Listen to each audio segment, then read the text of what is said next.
Hello. I'm just tapping in with another video, and this video is gonna it's a furthering of some videos that I've made in recent posts. That's kind of like adding upon it like insight that has occurred to me, and I wanted to point out that that's one of the strong suits, and I think one of our propensities as humans is that when we give life to something, it keeps growing. So if you give life to a person, you were inspired to give life to them, but their life becomes something unto itself, and it continues to grow, and it can be you can help it, you can help them. But even all things have a dark and a light. So to help someone can also hurt them, and even you could say to hurt someone can also help them. I'm not going to elaborate upon that, but someone might appreciate that statement. But then also our ideas and statements and even thoughts are similar like that, where they are, some say that the power of life and death is in the tongue. But nowadays there's a very strong cultural motion like to promote shut upness.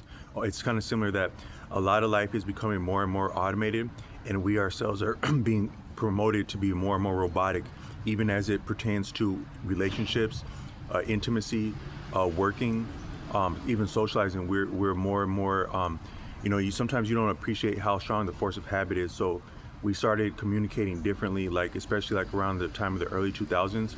Back then, like first it was the flip phone. So no, it was actually, so a lot of people were about telephones back in the day, like in the 90s. Like there'd be pay phones, different places. You go somewhere and pay phones were like a thing. Phones were a big thing for like decades before that. But then in the 90s, pagers came on the scene, where you couldn't call someone or call someone back as you wanted to, but you could page someone. So like a lot of your doctors were there, some of the main ones to be mandated to have pagers. So anytime you saw someone with a pager in their pocket, you could appreciate that they were having something to do with medical, because they needed to get a hold of you right now. We need you here right now. Drop everything you got going on. Finish that last bite you were having with your dinner. Actually, don't even finish that. We just need you here right now. That was like the standpoint of medicine in the 90s. But then also like some of you like players, street people, then maybe also like civilians got down with the pagers. I don't know. That'd be interesting how it broke down the proliferation of pagers. But I understand that it would be like doctors, especially, or medical professionals, especially, maybe some law enforcement and military would be having pagers. Then to my taste, it was like a lot of your street people and maybe the wannabes too, that would have the pagers like that. Because like we would have like this basketball court, and we'd all be out there like us little kids, like mixed in with the people that were now like teenagers and young adults, and they had some money on their hands, and they were always like they were flexing these pagers. And then they'd be like I remember this one dude, he was there, this family, there's like a family of like three boys and a girl. They were all older than me, but one was like barely 1 year, then like 2 or 3 years, then like 4 or 5 years, and the younger two boys, like 1 and 3 years older than me, they were some of my close comrades when I was a little kid. And we'd always be like at free lunch, and I'd be sleeping in or watching this movie called Problem Child, when I was supposed to be at free lunch and they needed me. It's like sometimes when you're in a group, they start putting demands on you, like worse than a girlfriend. Like, how come you weren't at free lunch, man? You're supposed to be at free lunch today, man.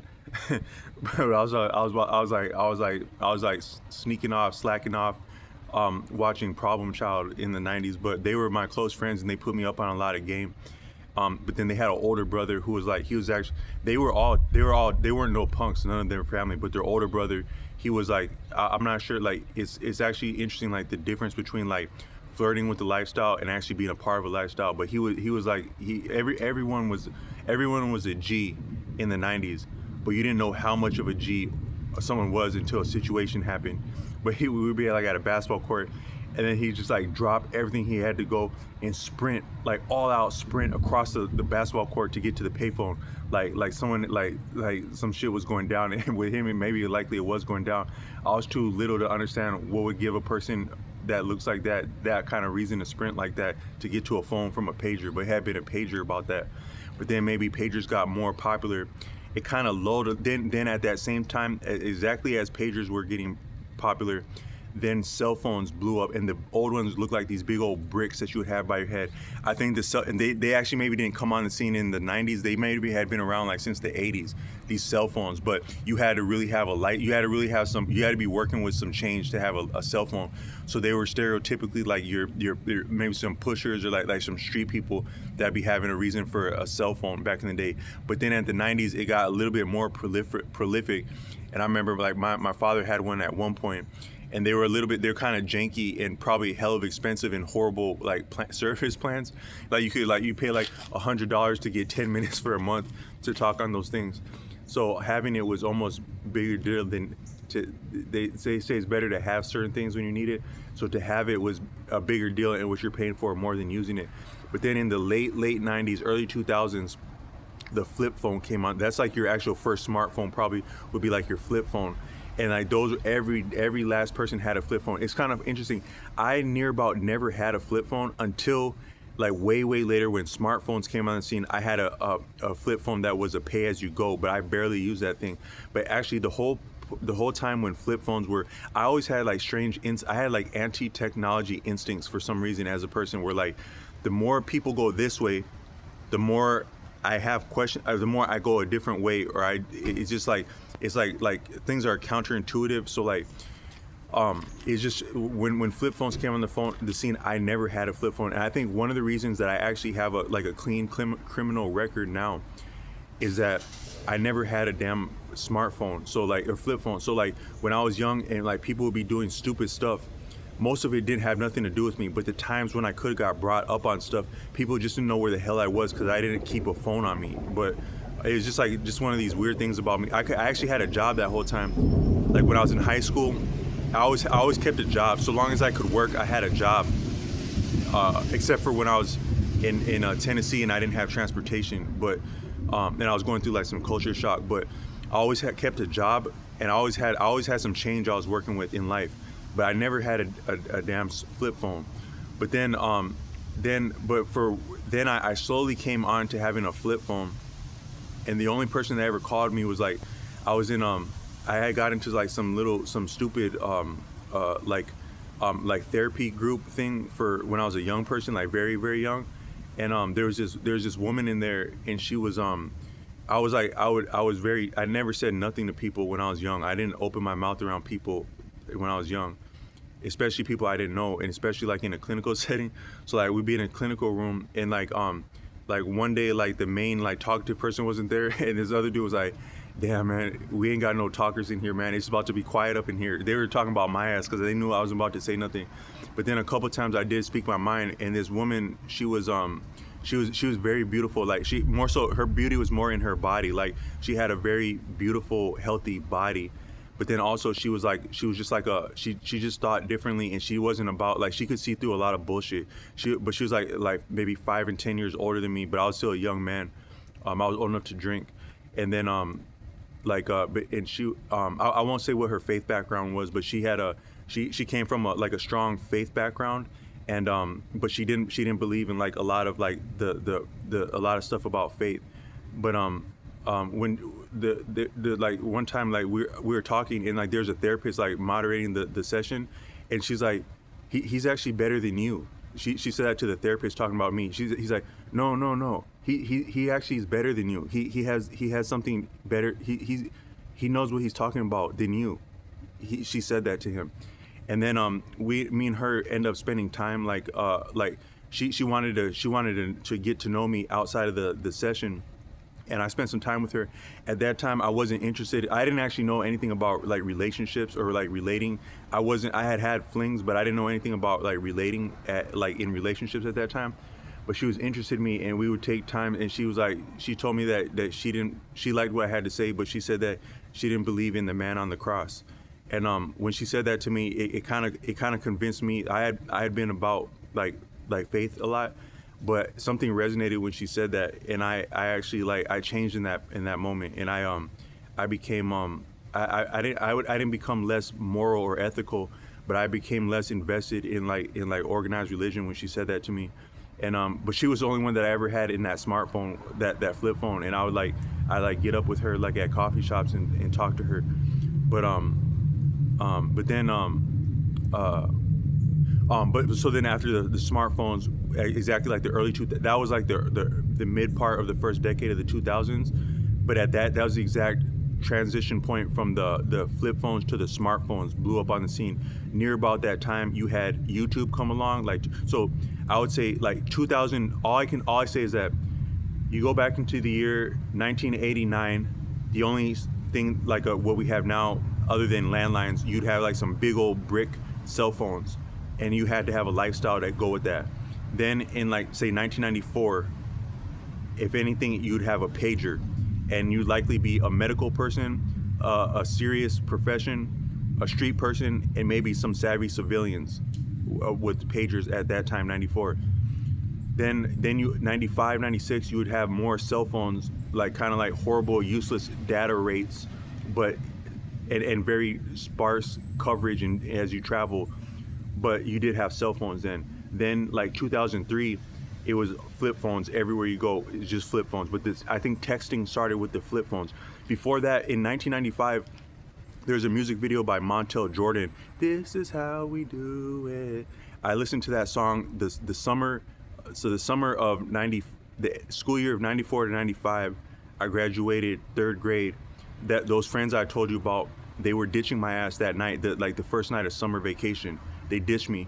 Then I watched that music video, This Is How We Do It. And back in the 90s, certain songs would tie you to certain summers. So Men in Black was the summer of 97.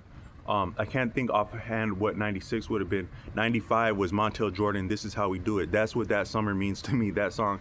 And I listened to that. But he busted out. He was like, he was getting up with the lady. Like he was like a lady was the theme of that music video is that he was stepping out with the lady, and he was doing something like kind of trifling but kind of kinky with the lady, and he was communicating to her with the self I think it's like a Motorola, like some kind of messenger. It was like your first messenger, and it had like this blue, like indigo blue screen. Indigo was a really cool color in the 90s for electronics. Like if you had a phone. I mean, a lot of people were big about watches at different times, especially back then before everyone had a phone or a pager. But then if your watch could light up at night, that made it even cooler. If it had that, in most of the ones that lit up at night, it had the indigo color or like a orange or red. But the indigo color looked really hella cool and like savvy in the 90s like that. As a kid, I could get my hands on some watches that looked like that, but that pager it had like that indigo screen like that, and he was typing little trifling messages to someone to step out on their partner. That, I think that's I don't mean to be. I should be more flippant because that was that was one of the dope songs of like hip hop of the 90s and R&B, and also a cool music video. But I'm just saying that he was actually getting. I think they were getting over on someone, or he was doing something slick about that phone. He was being a player. And all things, like every business has an externality, like a cost, like a detriment that comes with the profit. And if you're being honest, you're being a player that has a cost, like to other people, whether it's like your partners or their partners. So, and then also I think and I wanted to point out that some of this technology apparatus, it's deconstructed. So a lot of your military technology, like you wonder where the hell that comes from. My understanding is that according to Chris Hedges, your intelligent young people that go to some of these schools, like your well-to-do state schools that invest a lot in research, your talent of young people, intelligent people, they go to these state schools, they contribute to the state school their talent, but also the professors and the teaching assistants and like whatever resources and ancillary professionals, they give you some of your technology. Then they wholesale it to the military because those schools, they're paid for by the government, subsidies, like government financial aid, title whatever financial aid pays for these schools. Therefore, the government has to sign off on the curriculum of these schools, but also is entitled to some of what they create with research. Then that gets exactly somewhere they divvy that up between the military industrial complex, weaponeers, and then the actual military. But so it's deconstructed from these schools, but it ends up in the military. But then you could say that it also comes back from the military to the civil sector, as that can be profitable at a certain point. So some of these communication apparatus, they're very similar and probably operate with the same principles and functionality as your military apparatus, such as like GPS, radio communication in general, and the cellular communication is very similar to military apparatus, but it actually still functions as a military apparatus, even in civil society, where you're getting past these other competition for this work opportunity, or these other competition for this loving opportunity, or this criminal opportunity, whatnot. But it's still exactly, if it came from and it plays well into military objectives, this technology, no less than even some. So they say there's no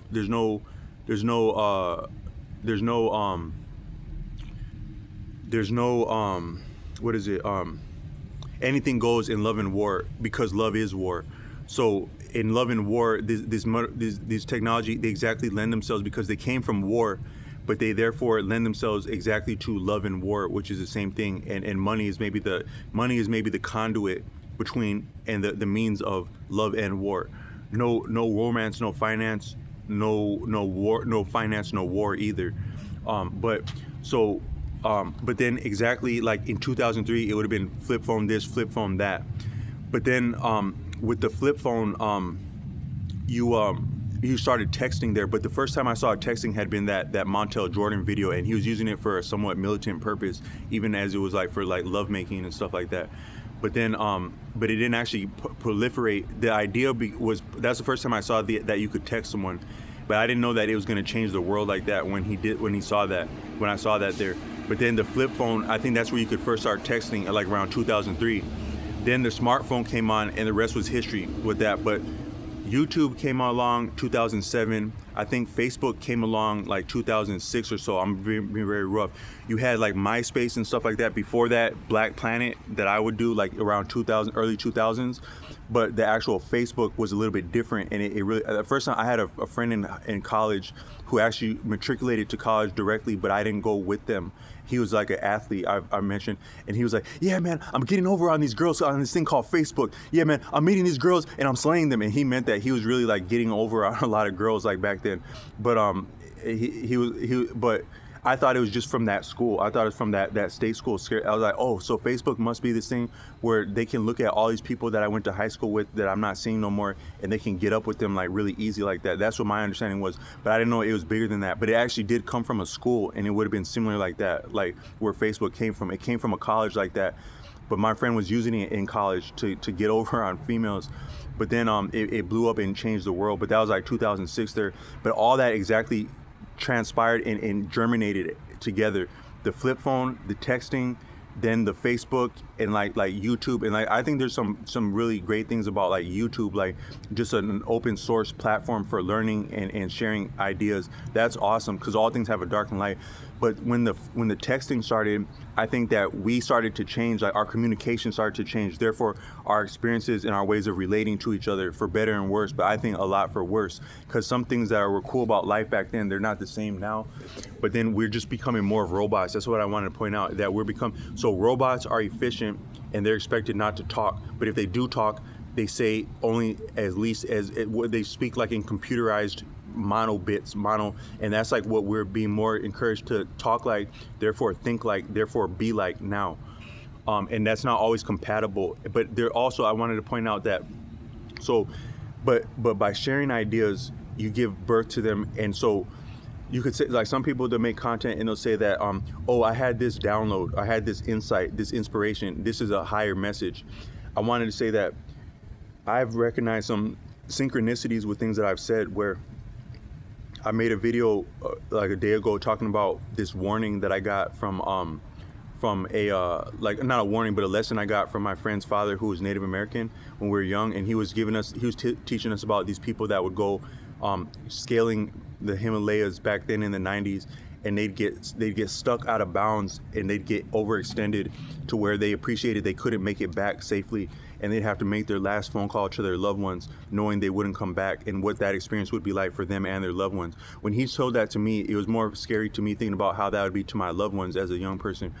But then I made that statement about he had given us that lesson, teaching us some healthy fear and respect for our own life. And then I turned on YouTube last night, and there was like a video of someone that had exactly got overextended scaling the Himalayas, and they were looking at their frozen corpse, frozen in all their gear and entire in their face gear and all that, passing away the exact way my friend's father had warned us of when we were very young in the 90s. And as a case in point, that appeared on my feed after having made that video. And then so you could say, was that the algorithm? Was that a higher power? All I know is that we're connected. So whatever comes into my, and then also I made a video talking about a couple weeks back about how I was accosted by a vehicle of what looked like people that could have affiliation that I didn't know, and they were engaging me with nonsense,